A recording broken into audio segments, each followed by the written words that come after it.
jerat pinjaman online atau pinjol. Diteror pinjaman online, jerat pinjaman online.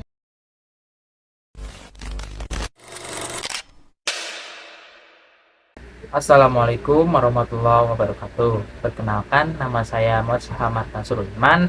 NIM saya 1603 625128. Prodi saya Ilmu Keolahragaan. Di sini saya mengambil tema perspektif Islam dan permasalahan sosial ekonomi kontemporer. Di sini saya mengambil topik pinjaman online. Mengapa saya mengambil topik pinjaman online? Alasannya saya memilih isu pinjaman online itu karena perkembangannya di media digital saat ini sudah mengkhawatirkan. Pinjaman online bukan lagi sekedar masalah ekonomi, melainkan sudah menjadi krisis sosial yang menjerat masyarakat luas, terutama generasi muda atau generasi Gen Z dan mahasiswa yang seringkali terjebak akibat rendahnya literasi informasi digital. Nah, di sini saya akan membahas tentang pinjaman online. Jika kita melihat realitas pemberitaan kontemporer saat ini, maraknya kasus jeratan pinjaman online atau bisa disebut pinjol di Indonesia diwarnai oleh ribuan aplikasi ilegal yang beroperasi tanpa izin resmi otoritas jasa keuangan atau bisa disebut OJK. Berdasarkan data objektif dari Satgas Pasti, penutupan aplikasi pinjol ilegal terus meningkat setiap tahunnya. Fakta-fakta utama dan ini menunjukkan beberapa pola yang sangat berbahaya. Yang pertama, kemudahan akses digital.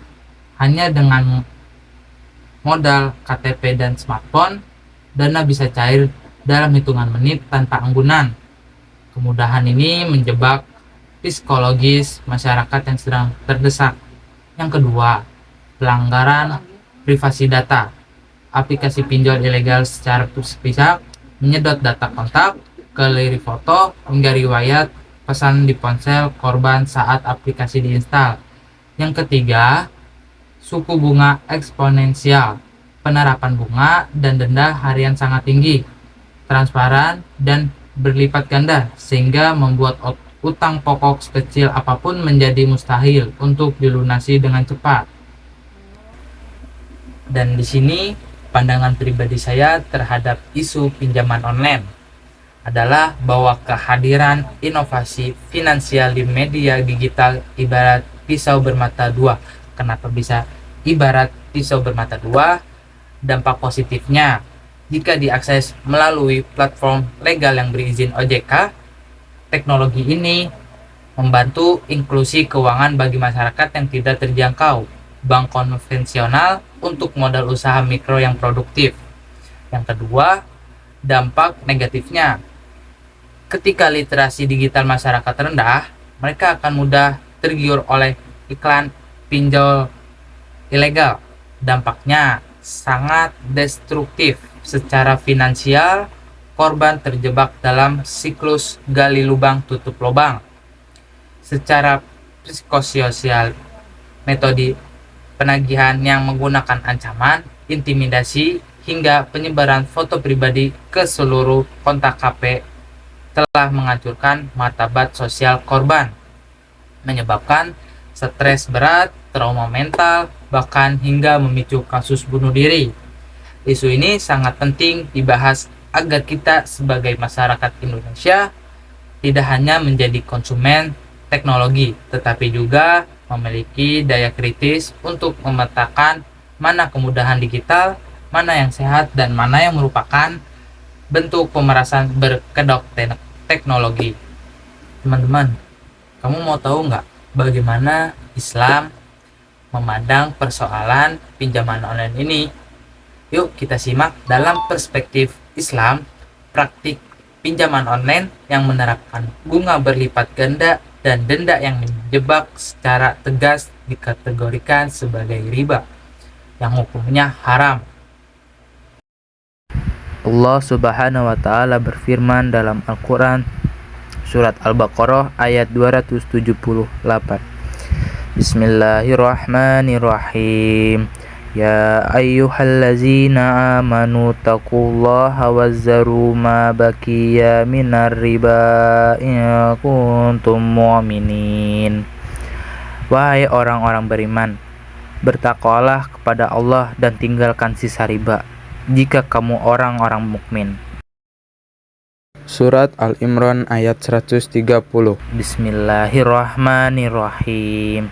Ya ayyuhallazina amanu la taqulu riba ad'afan mudha'afa wattaqullaha la'allakum tuflihun.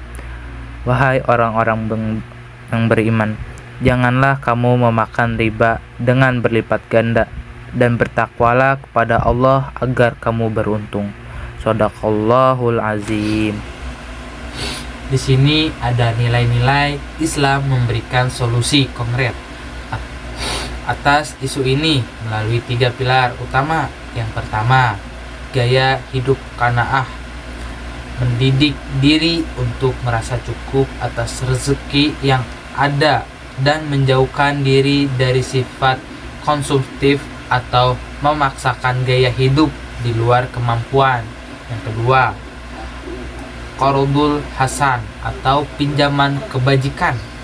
Islam mendorong optimalisasi lembaga filantropi atau zakat, infak, sedekah untuk menyediakan pinjaman tanpa bunga bagi umat yang mengalami darurat ekonomi. Yang ketiga, ta'awun atau tolong-menolong, menumbuhkan solidaritas sosial agar sesama muslim saling membantu kerabatnya yang kesulitan sehingga mereka tidak jatuh ke tangan rentenir digital. Nah, di sini ada kesimpulannya. Pemanfaat media digital di bidang keuangan harus dibarengi dengan ketajaman literasi informasi dan benteng keimanan yang kokoh.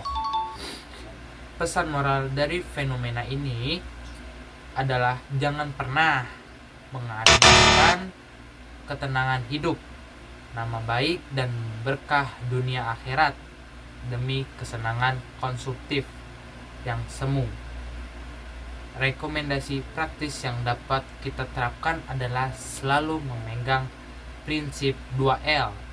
Sebelum menyetujui transaksi digital legal, pastikan terdaftar OJK dan logis atau pahami apakah bunganya masuk akal atau menjebak. Mari gunakan literasi digital kita secara bertanggung jawab untuk mengedukasi masyarakat di sekitar kita. Terima kasih atas perhatiannya. Assalamualaikum warahmatullahi wabarakatuh.